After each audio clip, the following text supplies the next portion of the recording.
Guys, मैं सुरेश कुमार आपका स्वागत करता हूं एजुकेशनल स्टडी पॉइंट आई में। मैं फिर से पुनः लेकर आया हूं एससीईआरटी साइंस की क्लास 6 में इकाई 10 यानी चैप्टर 10 को लेकर। हमने इससे पहले आपको पार्ट फर्स्ट स्वास्थ्य एवं स्वच्छता को पब्लिश कर दिया है। हमारे चैनल पर जाकर आप उसे विजिट कर लेना। हमारा चैनल पर आप जाएंगे तो आपको बहुत सारे एससीईआरटी के विज्ञान से संबंधित आपको वीडियो प्राप्त हो जाएंगे। और एससीईआरटी की बुक से आपको विधिवत फैक्ट टू फैक्ट आप सारे चैप्टर के माध्यम से पढ़ना है, ताकि आपकी विज्ञान से जड़ से सही से तैयारी हो सके। इसका हमने पार्ट 1 पब्लिश कर दिया है। ये है कक्षा 6। ये कक्षा 6 एससीईआरटी की बुक है, जिससे तो पार्ट 1 पब्लिश कर दिया। आइए चलते हैं पार्ट 2 की ओर। तो हमने आपको बता दिया था कि एनाफिलीज मादा मच्छर जो होती है उससे मलेरिया रोग होता है, जबकि एडिस एजिप्टी यानी टाइगर मच्छर जो होता है उसे डेंगू और चिकनगुनिया जो है रोग होता है, बुखार होता है। जापानी मस्तिष्क ज्वर जो है एक्यूट एन्सेफलाइटिस सिंड्रोम जो जीवाणु विषाणु और कवक फैलते हैं, और इससे बहुत तेज बुखार, सिरदर्द, उल्टी, चिड़चिड़ापन या मुंह में झाग निकलने लगती है। तो ये हमने पार्ट फर्स्ट में आपको इकाई 10 यानी चैप्टर 10 में आपको बता दिया था। आज चलते हैं हम निम्नलिखित प्रयासों द्वारा भी हम अपने परिवेश को कैसे स्वच्छ बना सकते हैं, इसकी जानकारी प्राप्त करते हैं। तो आइए चलते हैं। पेट्रोल डीजल से चलने वाले वाहनों का कम से कम प्रयोग करके हम वायु में कार्बन डाइऑक्साइड गैस की मात्रा को बढ़ने से रोक सकते हैं। यानी पेट्रोल डीजल जो चलने वाले वाहन होते हैं, इनसे जो धुआं निकलता है उसमें कार्बन डाइऑक्साइड साथ में कार्बन मोनोऑक्साइड निकलती है, जो वायु को प्रदूषित करते हैं। तो इसका कम से कम प्रयोग करेंगे तो क्या होगा, प्रदूषण कम होगा। धुआं रहित चूल्हे या अधिक से अधिक प्रयोग ना करना चाहिए, यानी धुआं रहित चूल्हे जो होते हैं उनका अधिकाधिक प्रयोग करना चाहिए, क्योंकि धुआं रहित चूल्हे जिसमें धुआं नहीं होता, ऐसे चूल्हों का प्रयोग करने से वायु प्रदूषण नहीं होगा। खेती के लिए कीटनाशकों रसायनों अत्यधिक प्रयोग नहीं करना चाहिए। क्यों? क्योंकि कीटनाशक और रसायनों का जब हम अधिक प्रयोग करते हैं, जिससे जो हमारी मृदा होती है उसकी उर्वरा शक्ति भी कम होती है और साथ में वायु प्रदूषण भी अधिक होता है। अतः हमें इनका कम से कम प्रयोग करना चाहिए। अस्पतालों में प्रयुक्त प्लास्टिक, प्लास्टर पट्टी, शीशी, बोतल, सुई, दवा का प्रयोग करने के बाद बची पन्नियां ऑपरेशन के बाद अपशिष्ट पदार्थ से मेडिकल कचरा कहलाते हैं। यानी यही आपका मेडिकल, जो मेडिकल से निकलता है अपशिष्ट पदार्थ, उसी को मेडिकल कचरा कहते हैं। और इनके निस्तारण अन्य कचरों के साथ नहीं किया जा सकता। क्यों? क्योंकि अत्यधिक संक्रमित होते हैं। अक्सर हमने कूड़े करकट के ढेर में फेंक देते हैं और नालियों में डाल देते हैं। नालियाँ का पानी जो होता है जब सिंचाई के बाद पानी में मिलता है, सिंचाई करने से इसमें जो मिले होते हैं पदार्थ वो हानिकारक रसायन फसलों व सब्जियों में प्रवेश कर जाते हैं। इन फसलों यानी फलों और सब्जियों के प्रयोग से मानव अनेक रोगों से ग्रसित हो रहा है। इसी कारण उत्तर प्रदेश सरकार ने सार्वजनिक निजी अस्पतालों में मेडिकल कचरा जलाने की भट्ठी लगाने अनिवार्य कर दी है। यानी मेडिकल कचरा को अलग ही संचारित करना चाहिए, ताकि इससे किसी भी प्रकार की वायु प्रदूषण या पर्यावरण में कोई प्रदूषण ना हो। इससे अनेक प्रकार की जो बीमारियां होती हैं या फसलों को जो हानि होती है वो सारी ना हो। अगला पॉइंट है सार्वजनिक खाली भूमि पर वृक्षारोपण करना चाहिए। वृक्षारोपण सर्वाधिक जरूरी होता है। कोई भी प्रदूषण हो, वृक्षारोपण अत्यंत आवश्यक है, क्योंकि इससे वृक्षारोपण करने से क्या होगा, पर्यावरण प्रदूषण कम होता है। सार्वजनिक कूड़ाघरों या घूर गड्ढों का निर्माण करना चाहिए। यानी सार्वजनिक कूड़ाघरों का प्रयोग करना चाहिए, ताकि जो अपशिष्ट पदार्थ बचते हैं उनको उसी कचड़े में डाला जा सके। स्वच्छता एवं सफाई के लिए समुदाय के लिए मिलकर जन जागरण अभियान चलाना चाहिए। यानी सबको जागना चाहिए और सफाई के लिए जागरूक होना चाहिए, ताकि हम अपने पर्यावरण को शुद्ध कर सकें। नहरें, तालाबों तथा अन्य जलाशयों में पशुओं को नहीं नहलाना चाहिए, ना ही वहां पर कपड़े धुलने चाहिए, क्योंकि उनकी जो अशुद्धियां होती जल में मिलती हैं, और जिससे जो सिंचाई हो या उसको पीने के यूज करते हैं, जिससे वनस्पति को तथा अन्य जीवों को हानि पहुंचती है। हैंड पाइप के आसपास गंदगी नहीं फैलानी चाहिए। इसके पास गड्ढों में पानी इकट्ठा न होने पाए, क्योंकि इससे बीमारियां पनपती हैं। और साथ में देखा जाए मच्छर अपना घर बना लेते हैं, जिनके काटने से मलेरिया, डेंगू, चिकनगुनिया आदि जैसी बीमारियां हो जाती हैं। इन बीमारियों से बचने के लिए कमरों की नियमित सफाई करनी चाहिए। समय समय पर कीटनाशक दवाओं का छिड़काव सावधानी पूर्वक करना चाहिए। सोते समय सबसे उचित है कि मच्छरदानी का प्रयोग करना चाहिए, ताकि मच्छर से होने वाली अन्य बीमारियां हमारे शरीर में ना हो सकें।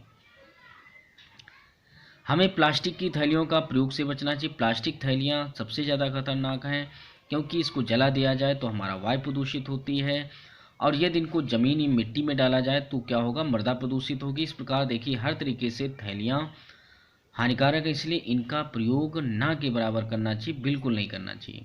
खरीदारी के लिए क्या करना चाहिए, झोला यानी बाजार ले जाना चाहिए झोला को। लोगों को पॉलीथीन की थैलियों का उपयोग करने से होने वाली हानियों के बारे में जागरूक करना चाहिए, ताकि वो भी इनका उपयोग कम से कम करें। तो इस प्रकार ये कुछ उपाय हैं जो हम स्वच्छता के साधनों को सब लोगों को अपनाना चाहिए और लोगों को जागरूक करना चाहिए, ताकि हम ये अपने पर्यावरण को तथा आसपास को पर्यावरण को स्वच्छ रख सकते हैं। आगे है स्वच्छता एवं सफाई के महत्व क्या होते हैं। अच्छे स्वास्थ्य के लिए पोषण के साथ साथ स्वच्छता भी समान रूप से आवश्यक है। जिस प्रकार पोषण के अभाव में हम स्वस्थ नहीं रह सकते हैं, उसी प्रकार स्वच्छता के अभाव में हमारा शरीर स्वस्थ नहीं रह सकता है। दूषित जल एवं गंदे वातावरण में अनेकों हानिकारक जीव जंतु जैसे मक्खी, मच्छर, खटमल, चूहे, सूक्ष्मजीव जैसे जीवाणु, विषाणु इत्यादि पनपते हैं, जो हमारे शरीर में मलेरिया, फाइलेरिया, पीलिया, हैजा, डायरिया, दस्त, प्लेग, ये अनेक प्रकार की बीमारियां जो हैं, इन जो है जीवों के द्वारा सूक्ष्म जीवों के संक्रमण से हो जाती हैं। तो हमें इनसे बचना होगा, इसलिए स्वच्छता का ध्यान रखना होगा। शरीर को अच्छी तरह से साफ न करने से शरीर में अनेक प्रकार की कीटाणु पनप सकते हैं एवं हमारे शरीर में उन कीटाणुओं से संक्रमण हो सकता है। गंदे हाथों से भोजन करने पर कीटाणु शरीर के अंदर प्रवेश करने के हमारे शरीर को बीमार कर देते हैं। अतः इन बीमारियों के कारण हमारा स्वास्थ्य प्रभावित होता है। अतः हमें अपने हाथों की सफाई सर्वाधिक करनी चाहिए। खाना खाने के बाद, सो जाने के बाद, किसी भी बाहर से आए हैं तो हाथ धोना चाहिए। तो इस प्रकार देखा जाए हाथों की सफाई बहुत ज़रूरी होता है, इसलिए हाथों को धुलना चाहिए, साफ करना चाहिए। स्वस्थ रहने के लिए हमें व्यक्तिगत स्वच्छता और अपने आसपास के वातावरण को भी स्वच्छ रखना आवश्यक होता है। तो ये कुछ बातें हैं जिनको हमें याद रखना है, ताकि हम अपने स्वयं की तथा पर्यावरण की भी स्वच्छता का ध्यान रख सकते हैं। आगे चलते हैं, शौचालय का प्रयोग एवं महत्व बताते हैं। तो शौच के लिए सदैव शौचालय का प्रयोग करना चाहिए, क्योंकि इससे पर्यावरण प्रदूषण भी नहीं होता और साथ में जो आपराधिक घटनाएं जो हो रही हैं हमारे समाज में, वो भी नहीं होती हैं। विद्यालय में छात्र एवं छात्राओं के लिए अलग अलग शौचालय की व्यवस्था होनी चाहिए।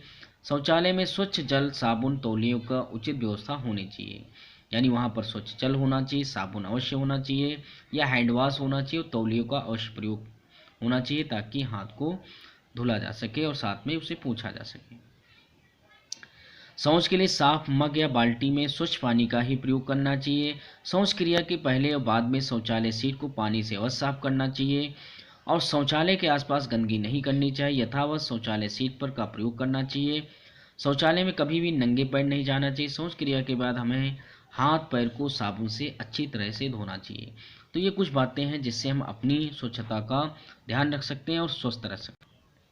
आगे चलते हैं, तो शौचालय की स्वच्छता है तो ध्यान देने योग्य बातें ये हैं कि शौचालय से निकले वाले जो अपशिष्ट पदार्थ होते हैं उसका निस्तार शोकपीट की व्यवस्था करनी चाहिए, शोकपीट का प्रयोग करना चाहिए। शौचालय में कुंडी युक्त दरवाजे लगे होने चाहिए। अगला पॉइंट है, बाल्टी मग के यथायथ स्थान पर रखना, इधर उधर नहीं फेंकना चाहिए। शौचालय के प्रत्येक सप्ताह उत्तम कीटनाशक पदार्थों की सफाई करनी चाहिए, यानी उत्तम कीटनाशक का प्रयोग करके सफाई करनी चाहिए, और सीवर और शोकपीट को समय समय पर साफ करते रहना चाहिए। इन बातों को हम ध्यान रखेंगे तो कभी भी हम बीमारियों से ग्रसित नहीं होंगे। खुले में शौच करने के दुष्प्रभाव क्या, वर्तमान में देखा जाए भारत में लगभग आधी आबादी ये नहीं जानती कि खुलों में शौच जाने से न सिर्फ उनका स्वास्थ्य प्रभावित होता है, बल्कि उनकी सेहत पर बुरा प्रभाव पड़ता है, बल्कि वातावरण भी प्रदूषित होता। खुले में शौच मानव जीवन स्वास्थ्य के लिए हानिकारक हो रहा है, तथा इस प्रकार देखा जाए हमारा पर्यावरण प्रभावित हो रहा है, साथ में स्वास्थ्य भी प्रभावित हो रहा है। देखते हैं किस प्रकार जल स्रोतों में संक्रमण होता है, जिसके कारण इनका पानी पीने योग्य नहीं रह पाता। यानी खुले में शौच करने से एक तो जल प्रदूषित होता है, दूसरे पीने योग्य नहीं रह जाता है। मनुष्य को क्रम संबंधी अनेक प्रकार के रोग हो जाते हैं, खासतौर पर बच्चों को स्वास्थ्य पर ज़्यादा प्रभाव पड़ता है, क्योंकि क्रम यानी जो उनमें पेट में कीड़े हो जाते हैं, जिससे अनेक प्रकार की बीमारियां उत्पन्न होती हैं। सड़क किनारे या झाड़ियों के बीच में शौच करते समय सांप, कीड़े मकोड़ों का हमेशा भय रहता है, ये भी एक समस्या है। बरसात के मौसम में बाहर शौच करने से संक्रमण का खतरा ज़्यादा बढ़ जाता। खुले मैदान में मलमूत्र वर्षा के जल के साथ बहकर नदी, तालाब या जलाशयों में जाता है, जिससे संक्रमण की समस्या अधिक बढ़ जाती है। और यदि घरों में शौचालय ना हो तो महिलाओं और लड़कियों को खुले में जाना पड़ता है। इस प्रकार उनकी असुविधाजनक व असुरक्षित होता है। अतः अनेक प्रकार की आपराधिक घटनाएं इन कारण भी होती हैं। इसलिए हमें क्या करना चाहिए? घर में ही शौचालय का प्रयोग करना चाहिए। शौचालय बनाने के फायदे क्या हैं? महिलाओं की एक तो सुरक्षा बनी रहती है, शौचालय के प्रयोग से अनेक बीमारियों से बचाव हो जाता है, जंगली जानवरों, सांप, कीड़ों के इत्यादि से काटने का भय भी नहीं रहता है, और बुजुर्गों एवं बीमार व्यक्तियों को भी कोई असुविधा नहीं होती है।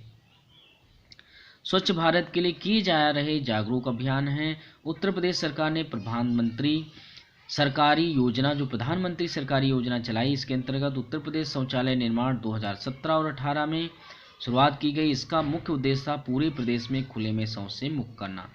यानी उत्तर प्रदेश शौचालय निर्माण योजना जो है 17-18 में चली थी, 2017-18 में, जिसमें पूरे प्रदेश को शौच मुक्त करना था। इस योजना के अंतर्गत सरकार ने सभी गरीब धनराशि दी है, सभी गरीबों को धनराशि दे रही है ताकि वह अपने अपने घर में शौचालय बनवा सके। उत्तर प्रदेश सरकार 12,000 रुपये राष्ट्रीय आवेदकर्ताओं को खाते में डालती है। स्वच्छ भारत के निर्माण के लिए भारत सरकार द्वारा समय समय पर केंद्रीय ग्रामीण स्वच्छता कार्यक्रम, तो जो ग्रामीण स्वच्छता कार्यक्रम जिसे हम CRSP पूर्ण स्वच्छता अभियान, जिसे हम TSC शॉर्ट में कहते हैं, स्वच्छ भारत अभियान जागरूकता अभियान चलाए गए, जिससे लोग स्वच्छ रह सकें और अपने आप को सुरक्षित रख सकें। उपरोक्त अभियान का मुख्य उद्देश्य है अल्प लागत में शौचालय बनाना, साथ ही दूसरी सुविधाएं जैसे हैंडपंप, जल निकासी व्यवस्था, गांव की सफाई इत्यादि भी सुनिश्चित हो सके।